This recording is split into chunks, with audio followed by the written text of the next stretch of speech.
આજે અમારા વિસાવદર વિધાનસભાના ભેસાણ તાલુકો, વિસાવદર તાલુકો, વિસાવદર નગરપાલિકા અને જૂનાગઢ તાલુકાના આગેવાનો તેમજ કાર્યકર્તાઓની સાથે લઈ અને માનનીય મુખ્યમંત્રીશ્રી અને અલગ અલગ વિભાગના મંત્રીશ્રી તેમજ અધિકારીશ્રીને મળવા અમે આવ્યા છે.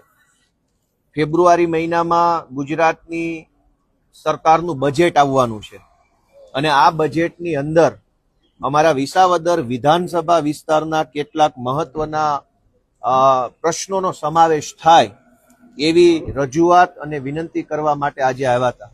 આજે અમે કુલ 5 મુદ્દાઓ ઉપર રજૂઆત કરી છે અને મને આશા છે કે સરકાર આ 5 મુદ્દા અથવા 5 પૈકી જેટલા યોગ્ય લાગે એટલા મુદ્દા પર સારું કામ કરશે. અમારો ભેસાણ તાલુકો છે એ ઔદ્યોગિક રીતે ખૂબ ધીમે ધીમે આગળ વધી રહ્યો છે. અમારા ભેસાણના વેપારીઓ, મહેનતુ, ઉદ્યોગ સાહસિકો ધીમે ધીમે ભેસાણને ઉદ્યોગની દિશામાં આગળ લઈ જઈ રહ્યા છે. ખેત ઓજારો બનાવવા, ઓઇલ મિલો, ચપ્પલ બનાવવાના કારખાના, સ્ટીલ મેન્યુફેક્ચરિંગ, ફૂડ પ્રોસેસિંગ, કાજુ પ્રોસેસિંગ યુનિટ, અમારા ભેસાણમાં ખૂબ એવા બધા કારખાનાઓ આવ્યા છે, પરંતુ એક જીઆઈડીસી નથી. આજે મેં માનનીય મુખ્યમંત્રીશ્રી, માનનીય ઉદ્યોગ મંત્રીશ્રી અને માનનીય નાણામંત્રીશ્રી ત્રણેયને રજૂઆત કરી છે કે અમારા ભેસાણમાં એક જીઆઈડીસીની જો સ્થાપના કરવામાં આવે તો વેપારીઓને ઇન્ફ્રાસ્ટ્રક્ચર, સરકારની સબસિડી, લોન, બીજી ત્રીજી પરમિશનોની બાબતમાં ખૂબ ફાયદો થાય તેમ છે.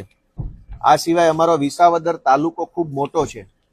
ભેસાણની જીઆઈડીસી બાદ વિસાવદર તાલુકો અને વિસાવદર નગરપાલિકાના કુલ મળીને વર્ષે 4 થી 5 હજાર વિદ્યાર્થીઓ કોલેજ અથવા હાયર સેકન્ડરીમાં ભણે છે, પણ અમારા વિદ્યાર્થીઓ માટે લાઇબ્રેરીની કોઈ સુવિધા આખા વિસાવદર તાલુકામાં નથી.